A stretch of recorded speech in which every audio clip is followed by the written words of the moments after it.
Thank you very much. What I'll say right away from the beginning is that I'm going to be telling you some thoughts, some reflections on all this breaking the cycle of depreciation, not just how industry players can help, because I think that it is such a comprehensive matter that we need to look at it in a more holistic manner. And I've put a number of thoughts down. I mean to stimulate you, I mean to get you to also think in a certain manner, and then maybe together we will decide the best way forward at the end of this event. The first thing I'd like to say is that the causes of the cedi depreciation are well known, and they are regularly articulated. I mean, import dependency, low export, in short, inadequate supply of foreign exchange, right? The exchange rate is just the price of the cedi. So you can buy the dollar for so much, or you can buy the cedi for so much. That is all that the exchange rate is. And as an economic indicator, it is one of several indicators that economists look at. I mean, others include inflation rate, interest rates, the price indices, if you like, even unemployment rate. These are all indices which we should be tracking as a country, and not just focus on one indicator. Why the overwhelming interest in exchange rate? That's easy to understand. It is because of our import dependency. It immediately translates into prices, and immediately you feel it in your pocket. So it's like kind of very, very fast indicator. And when that happens, immediately you feel it in your pocket, you press the panic button. So everybody is concerned, because all of a sudden the price of petrol has gone up, and you know, everybody who owns a car thinks that there's a problem. You know, should this be our reaction? That's what I will ask ourselves. Is there another perspective to exchange rate depreciation? If exchange rate is an indicator, like the temperature gauge in your car, or even your human body temperature, when you put a thermometer in your mouth and you see the temperature of your body, it is of course more prudent to understand why your car's water is heating. You don't just start pouring water into your radiator. If you don't solve the leak in the radiator, you can pour all the water you want. You will just be wasting the water, just like Uncle Kwame said, you know. But sometimes we should also realize that, like other indicators, it may be more prudent again to let it run its course. I mean, if you have a viral infection, if you have a flu, for instance, or a common cold, it is said that if you have a common cold and you take cold medicine, it will last for 7 days, right? If you don't take any cold medicine at all, it will last for 1 week. If you stay home and go into bed and just keep yourself warm and drink lots of fluid, it will last for 7 days times 24 hours. I hope you understand me. In effect, it's all the same. Thanks, Kwame. You know, so there is no point doing all those things if it will last 7 days anyway. So you need to know what your indicator is, and you need to know the cause of the problem. It may be a viral infection. It just has to run its course. And when it runs its course, it will stop. It's self-limiting, as we call it, you know. Let me give you another example. Sometimes the exchange rate is also an indicator of certain behavior patterns, right? Like any price, if the price of something goes up, what are you supposed to do? You buy less of it. That is why there's a price. You buy less of it. You are more prudent in its use. If the price of petrol goes up, what should be your reaction? You buy less petrol, you find whether you can do carpooling, you find whether there are, you can walk some more, because the price of petrol has gone up. If your reaction to the increase in the price of petrol is to say that the price of petrol has gone up, somebody needs to give me more money to cover the cost of the price of petrol, then you don't understand why the price of petrol has gone up. It may have gone up because the world market price of crude has gone up. And that the signal, the economic signal to everybody is that use less of it. I remember during one of the petrol crisis, I had a foreign guest who went out with my driver, and apparently my driver bought petrol whilst they were away. And he came back and he said, Tony, your driver is very wasteful. And I said, why? What had happened was that when the driver bought petrol, the petrol attendant has spilled some of the petrol, and the driver didn't complain. But he said, look, petrol is now so expensive in my country, you don't want a drop. That is the kind of reaction we need as a people to realize that when certain indicators say certain things, the answer is not for us to say immediately that somebody should put more money in your pocket. Of course, you can react by taking a second job. You can find other ways to make money. But there is a reason for that signal, which is important that we recognize. It's behavioral change, a behavioral change indicator. Because really, is it somebody's fault? Or it is all our faults? Uncle Kwame talked about our import dependency. He talked about the fact that we like to buy things made outside. Is it somebody's fault? There are things which we as a society, if we really want to resolve those things, need to examine ourselves.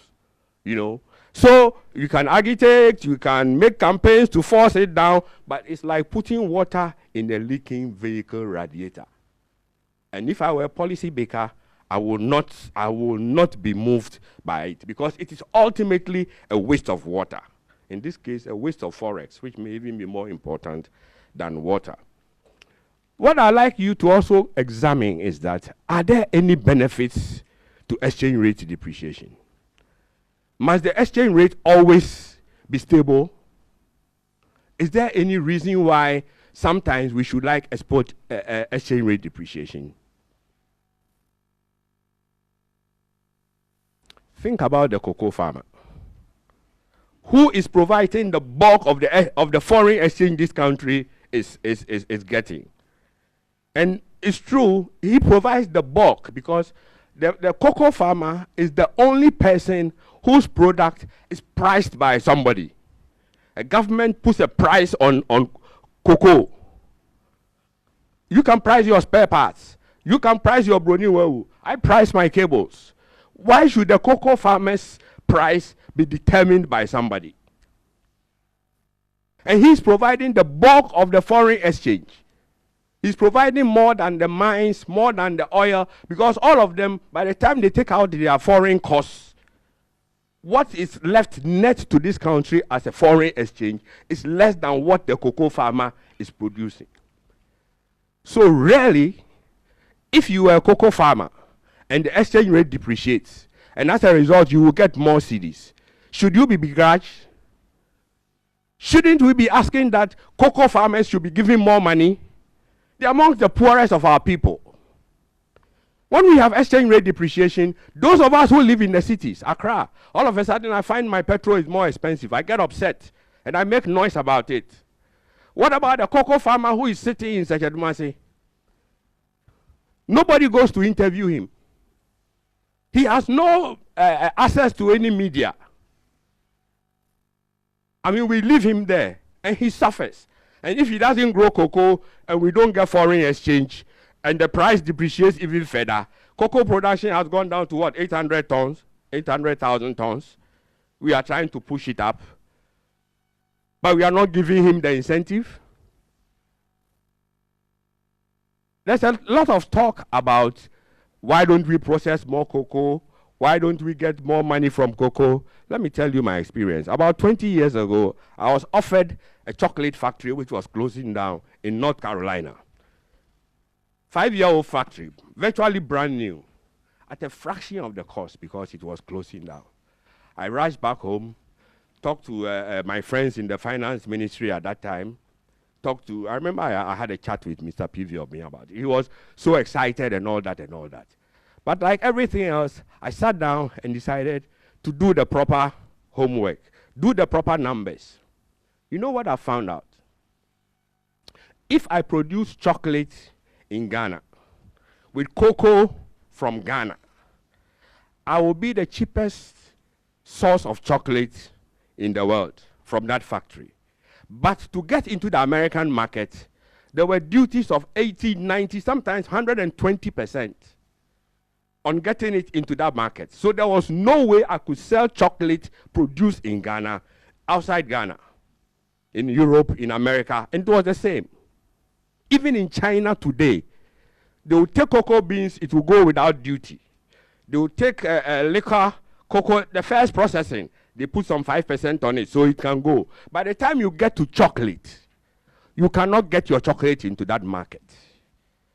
When we talk structural change, some of it are really legal issues. These are trade policies, which our trade people should be sitting down with trade lawyers. These are the kind of things we should be seeking to do. It is not that industrialists and people in the private sector in Ghana, we don't know, that we don't realize that we can make more money if we process cocoa in Ghana. It is that the trade policy, the structure of world trade is so biased against us that it doesn't make sense to do some of that extra manufacturing in this country. And that is what African countries, West African countries, when we are sitting at WTO, when we are sitting in those places, those are the kind of initiatives we should be seeking. It's not just talking about structural change. Structural change will not happen. In fact, if we could take cocoa made into chocolate free into America, you can be sure that even the big chocolate manufacturers will come here and make their chocolate here, because it makes economic sense. But the tariff structure is such that it is against doing it here. So when we talk about trying to find more foreign exchange to support our currency from industrialization, the barriers to it are not barriers which you and I can do anything about. So to that extent, it is governments, it is multilateral agencies, it is, what do you call it, economic blocs like ECOWAS who should be negotiating these things on our behalf. If not, we are not going to get any structural change. To come back to the point, so we should also think about the people who are providing the foreign exchange. I am an exporter. Now, if I export my cables, I get a certain price. If the exchange rate depreciates, it's good for me. If the exchange rate is stable and there is local inflation, listen to me carefully. When you have local inflation, what it means is that your cost of production is going up. So I expect that unless the exchange rate depreciates, at least to the extent of the local inflation, I'll be priced out of foreign markets. It doesn't make sense for me to export again. And that happens to a lot of exporters. People start exporting in Ghana. We throw more money to keep our exchange rate stable. They find all of a sudden that local inflation is going up. So it doesn't make sense to export. So there is a certain good side to exchange rate depreciation. If we can't change it, at least the exchange rate should be allowed to depreciate at the rate of inflation so that we can cover our local costs. Then there's an incentive for us to go on exporting. And for a country that is seeking export-led growth, this has been one of our strategies for the past 50 years, export-led growth. Do we want to look only at our importers? Our importers are important, of course. But is it only the interest of the importers that we want to look at? What about the interest of the exporters? How about the interest of those who are providing the foreign exchange? I talk to my friends in Abosokai, and they are some of the smartest people you can come across. Self-made people, people who have pushed themselves by their bootstraps. If they had a chance, if we gave the right economic signals, some of them will move into exports. They will find ways. They are into imports. It's not because that is the only thing they know how to do. Look, these are the real entrepreneurs, if you talk to them. And if they find that the exchange rate keeps depreciating, you will find that some of them will move into exports. So we need to look at how we address these things. Because if we want export-led growth, then we need to change our whole paradigm. Now, what do we have to do? The answers are obvious. Reduce imports, increase exports. That's the easy answer. You know, the more important thing is, how do we do so? Everybody talks about the what to do. That is very easy. But how do we do so? I'll try and give you some specifics and hope that it will stimulate us, and then we will try and think through some of these things. And let's note that some of these things, I mean, for a behavioral economist, some of these things relate to our very way of thinking. You know, our very approach to problems. I'll give you a few examples. Public procurement. I mean, public procurement, government expenditure, like Uncle Kwame said, is one of our biggest expenditure items. But even more important than that is, how do we get value for money when we do public procurement? How do we know that this thing that we are paying $5 million for, we can't get it for 1 million? We know that when we do open competitive tendering. And that was the whole rationale behind putting in a public procurement law, right? And public procurement also requires that you make it open to people, you publicize it, right? When we see adverts for public tenders, what do you see? Tenders for photocopiers, tenders for car tires. When was the last time you saw a tender for power generation? When was the last time you saw a tender for fire tenders? These fire things, which fire trucks, which cost so much money. The really big items, which we spend our public money on, we don't go to tender. We are doing single sourcing. We are doing selective procurement. That is the worst way of ensuring that you get value for money. But it is happening. I was talking to the Minister of Finance, Ken, recently. I mean, we've spent close to, what, $3 billion on our electrification over a period of time. And I told him that in that $3 billion, I'm sure that if we did open competitive tendering and left it to people who to bring their best, we could save at least 30% of that.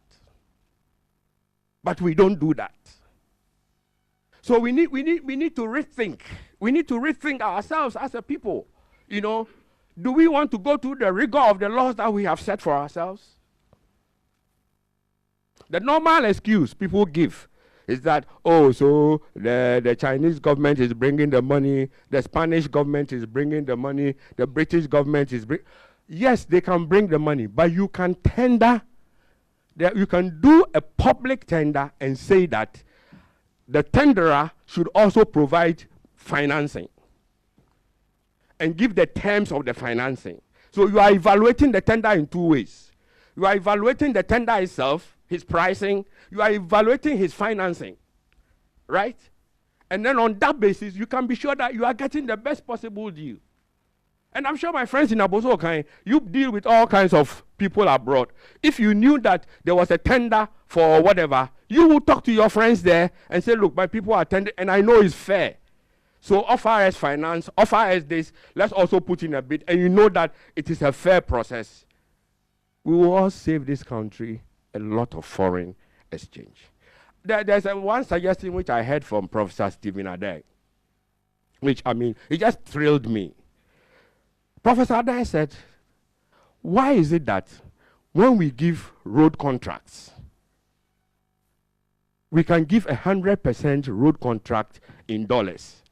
So some Chinese man, sorry, I shouldn't be saying Chinese, some foreign company is constructing some road in Ghana or some bridge in Ghana or something, and we have given that company a $20 million contract, and they are doing Dubai in Accra, or they are doing any of those things. Why should we do that? In that contract, all the sand is coming from Ghana, all the stones are coming from Ghana, all the cement is coming from Ghana. Why don't we break the contract up and say that there is a Cedi component for the things you are buying in Ghana? When you are constructing a road, all the laterite is coming from Ghana. Why should we give you a complete foreign exchange contract? So you buy our and nobody goes to pay, when you go to buy laterite, have you ever seen anybody paying dollars for laterite? They buy it in cedis. And then we pay them in dollars. And then they take the dollars away. And we are short of foreign exchange. And we don't know why we are short of foreign exchange. I mean, we need it's a whole way of thinking that we need to. I mean, I go to India, China, all those places regularly. In India, when an Indian is buying equipment from Europe, he goes to the equipment manufacturer and says, look, so I'm buying this production line, but can you take off all the fan belts? We produce fan belts in India. Can you take off all these bolts and nuts? I have them in India. And they end up sometimes buying the mere skeleton, and then they finish it up in their country. That is the way of thinking which a people need to have. That I need to save my country foreign exchange. I need to save myself some money. But if you don't have the confidence and you go and stand there and yes, you want to buy this whole thing, you know how car assemblies plants work. People start by making car parts. How many of you, there's talk of 3 or 4 car companies coming into Ghana. How many of you are thinking about what you can do to feed those car companies? This is what you should be thinking about now. At the West, look, Ghanaians, we used to make some of the best car upholstery. Where are all the upholsterers now? So if Toyota or whoever is coming to assemble cars in Ghana, you should be talking to the Ministry of Trade and Industry now and telling them that, look, the local content for this car industry which is coming, we sitting in Abosokai, look, 5 of us will get together and we will do this and we will provide this part of it. Floor mats for cars. I mean, what machinery do you need to make floor mats for cars?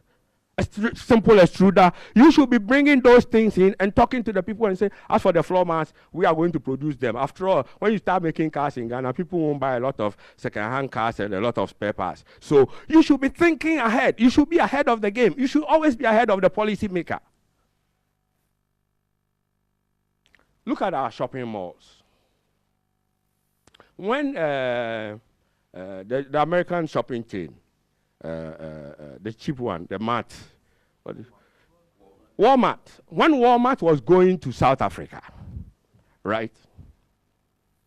A condition for the South African government to allow Walmart to come into South Africa was that a certain percentage of their shelf space in the shops should be reserved for made in South African goods.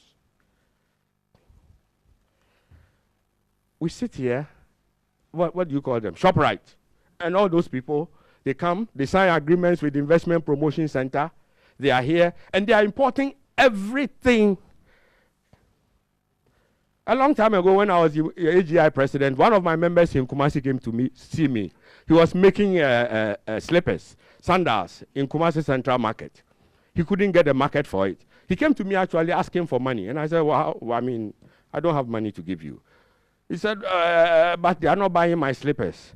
I said, okay, let's go. We'll find a way to make you sell slippers.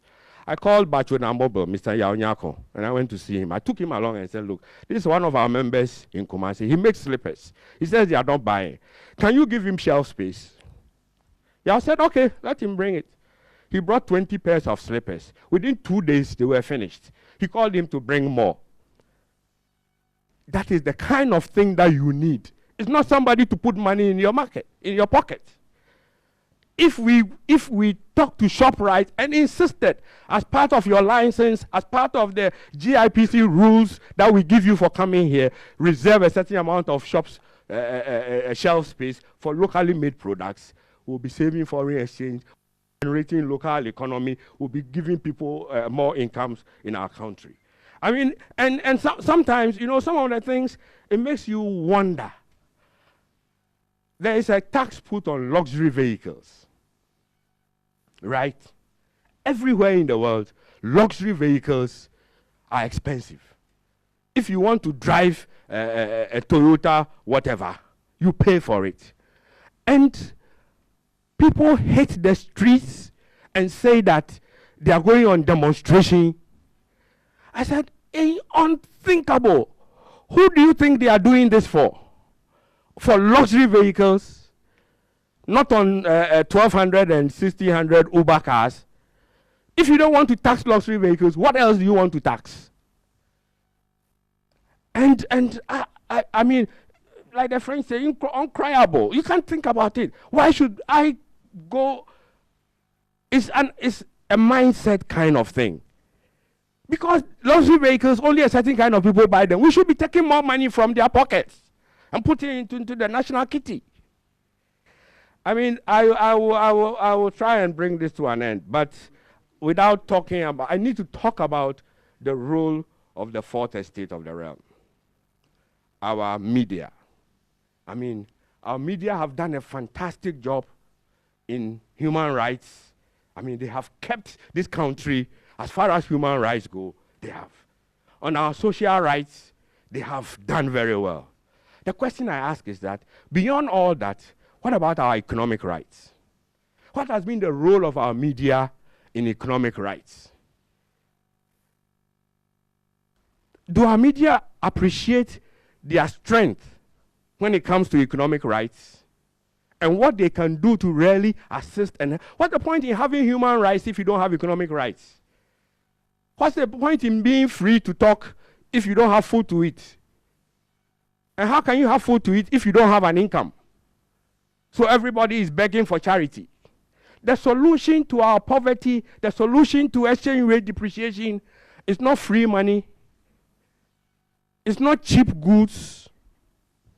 It's not trying to get the goods at the cheapest possible price. It is income generation. Giving people jobs so that they can have an income, so that they can buy the goods.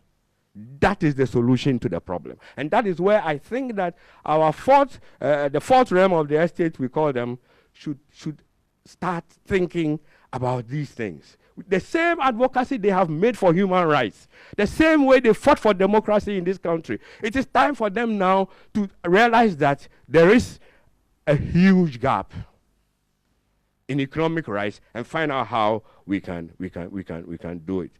Finally, for the economists in the room, indicators should not be taken in isolation.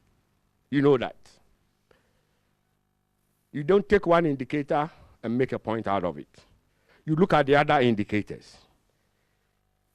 And if the other indicators are all trending in the right direction, then what I say is you ride the storm. Because currency manipulation is also a fact of life. 2 years ago, Honorable Cedi will tell you, there was on the London Central Bank, LIBOR. 3 traders were accused of manipulating the LIBOR, the London Interbank rate. So people can actually manipulate these currencies. And so we shouldn't play the ostrich and think that it is just us. But we need to look at these things holistically. We need to find solutions for all of us. And our very way of thinking and our very approach to our problems and our development efforts is what we need to do. I thank you for your attention.